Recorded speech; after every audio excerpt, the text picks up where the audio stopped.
رات گزر چکی تھی، ستارے جھلملا کر آسمان میں ڈوب رہے تھے، اجالا پھیلنے لگا تھا، دنیا کا ذرہ ذرہ چمک اٹھا، پتا پتا تر و تازہ ہو گیا۔ اچانک فضا میں خوشبو پھیلنے لگی، جیسے کسی عظیم واقعے کا اشارہ دے رہی ہو۔ اسی وقت بی بی آمنہ کے گھر ایک نئی زندگی کا آغاز ہوا۔ بی بی آمنہ کو ولادت ہوئی۔ یہ وہ ہستی ہے جن کے پیدا ہونے کی دعا حضرت ابراہیم نے خدا سے مانگی۔ حضرت عیسیٰ نے اپنے بعد ان کے آنے کی خوشخبری سب کو سنائی، اور جو ساری دنیا کی قوموں کے رسول بننے والے تھے۔ جب رحمت للعالمین اس دنیا میں تشریف لائے، کائنات کے ذرے ذرے نے آپ کا استقبال کیا۔ الحمدللہ، تمام تعریفیں اس اللہ کے لیے جس نے اپنے محبوب حضرت محمد صلی اللہ علیہ وآلہ وسلم کو رحمت للعالمین بنا کر اس دنیا میں بھیجا۔ ناظرین کرام، آج ہم بات کریں گے تاریخ کے سب سے عظیم دن کی، یعنی 12 ربیع الاول، وہ دن جب کائنات کا سب سے قیمتی تحفہ ہمیں عطا ہوا، ہمارے نبی کریم صلی اللہ علیہ وآلہ وسلم کی ولادت بسعادت۔ یہ دن کوئی عام دن نہیں تھا، بلکہ ایسا دن تھا جس میں زمین و آسمان خوشی سے جھوم اٹھے، درختوں کی ٹہنیاں جھک گئیں،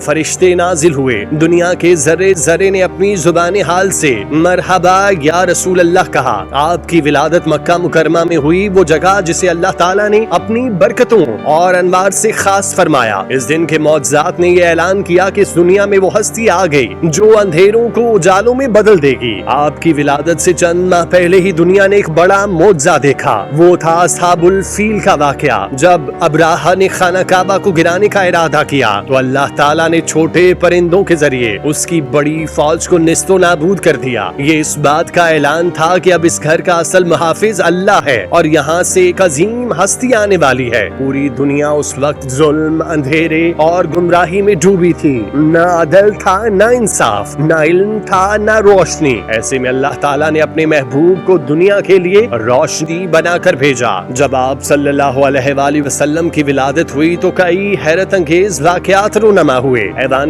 کسریٰ، ایران کے بادشاہ کے محل کے 14 کنگرے گر گئے۔ یہ اس بات کی نشانی تھی کہ فارس کی بڑی سلطنت کا زوال قریب ہے۔ فارس کی آگ جو ہزاروں سال سے جل رہی تھی اچانک بجھ گئی۔ یہ مجوسیت کے خاتمے کی علامت تھا۔ بحیرہ صاوا، ایران میں ایک جھیل کا پانی خشک ہو گیا جو مشرکانہ عبادات کی جگہ تھی۔ مکہ کی فضا میں ایک نور چمکا جس سے شام کے محلات روشن ہو گئے۔ حضرت آمنہ نے فرمایا کہ جب میرا بیٹا پیدا ہوا تو میرے سامنے ایک نور ظاہر ہوا جس نے مشرق اور مغرب کو روشن کر دیا۔ یہ سب واقعات اس بات کا اعلان کر رہے تھے کہ ظلم کے اندھیرے چھٹنے والے ہیں اور دنیا کو حقیقی روشنی ملنے والی ہے۔ جب سرکار دو عالم صلی اللہ علیہ وآلہ وسلم پیدا ہوئے تو فرشتے خوشیاں منانے زمین پر اتر آئے، ملائکہ نے ایک دوسرے کو مبارکباد دی، آسمانوں پر خوشی کی لہر دوڑ گئی۔ حضرت حلیمہ سعدیہ کے گھر میں جب آپ کو لایا گیا تو ان کے گھر غربت خوشحالی میں بدل گئی۔ یہ بھی آپ صلی اللہ علیہ وآلہ وسلم کی ولادت کی برکت تھی۔ آپ کی ولادت مبارکہ کے بعد دنیا میں روحانیت کی ایک لہر دوڑ گئی،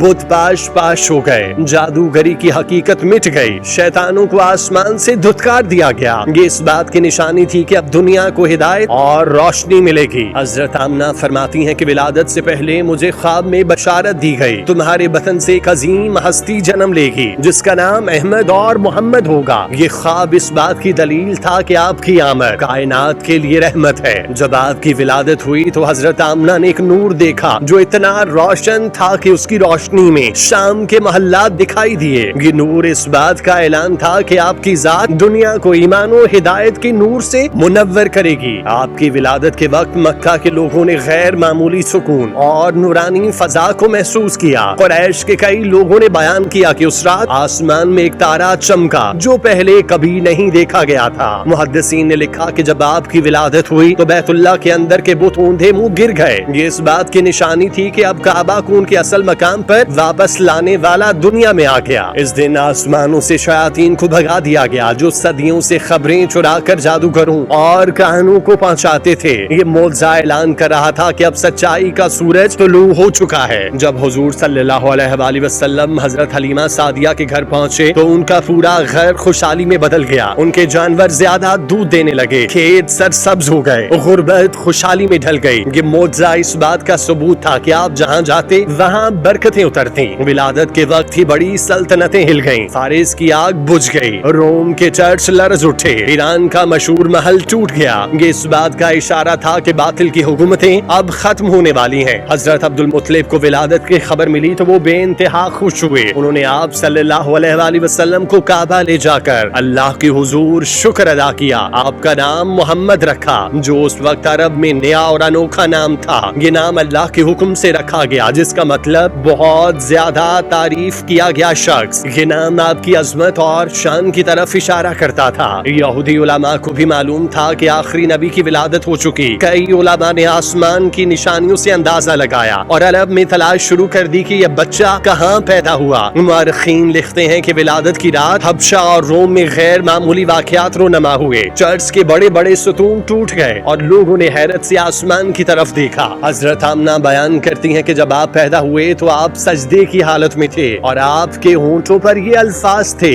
امتی امتی۔ یہ معجزہ اس بات کی دلیل ہے کہ آپ کی فکر شروع سے ہی امت کے لیے تھی۔ حضرت حلیمہ سعدیہ کے قبیلے کو بھی آپ کی برکتیں نصیب ہوئیں۔ جہاں پہلے خشک سالی تھی وہاں بارشیں برسنے لگیں۔ کئی شام کے تاجروں نے بیان کیا کہ اس رات آسمان پر غیر معمولی روشنی تھی جس نے راستے کو روشن کر دیا تھا۔ جنات نے بھی آسمان پر جا کر سنا کہ اب آخری نبی آ گئے اور وہ آپ صلی اللہ علیہ وآلہ وسلم کی رسالت کا اعلان کرنے لگے۔ کتابوں میں آتا ہے کہ ولادت کی رات مکہ کی فضا خوشی سے بھر گئی۔ لوگوں نے کہا کہ آج کی رات زمین پر غیر معمولی بہار ہے۔ قریش کے سرداروں کو بھی اس بات کا احساس ہوا، یہ بچہ کوئی عام بچہ نہیں بلکہ خاص ہے۔ لوگ ایک دوسرے کو مبارکباد دینے لگے۔ خواتین نے کہا کہ ہم نے کبھی ایسا نورانی بچہ نہیں دیکھا۔ آپ کی آمد صرف مکہ کے لیے نہیں بلکہ پوری دنیا کے لیے رحمت تھی۔ یہ وہ دن تھا جب اللہ نے اپنی سب سے بڑی نعمت ہمیں عطا کی۔ فرشتوں نے اللہ کی حمد و تسبیح کی اور آسمانوں پر عید کا سما تھا۔ ولادت کے بعد دنیا میں ظلم کم ہونا شروع ہوا، غلاموں کو آزادی ملنے لگی، انصاف کے نظام کی بنیاد پڑی۔ آپ کی ولادت کا اصل پیغام یہ تھا کہ انسانیت کو ظلم سے نکال کر روشنی کی طرف لایا جائے۔ آج ہمیں چاہیے کہ ولادت مبارکہ کی خوشی منانے کے ساتھ آپ کی تعلیمات پر بھی عمل کریں۔ یہ معجزات صرف کہانیاں نہیں بلکہ حقیقت ہیں جو تاریخ میں محفوظ ہیں۔ یہ اس بات کی دلیل ہے کہ آپ کی ذات واقعی اللہ کی سب سے بڑی نشانی ہے۔ اے اللہ، ہمیں اپنے محبوب کی سچی محبت عطا فرما، ہمارے دلوں کو اس کے نور سے منور کر دے اور ہمیں ان کی سنت پر چلنے کی توفیق عطا فرما۔ آمین یا رب العالمین۔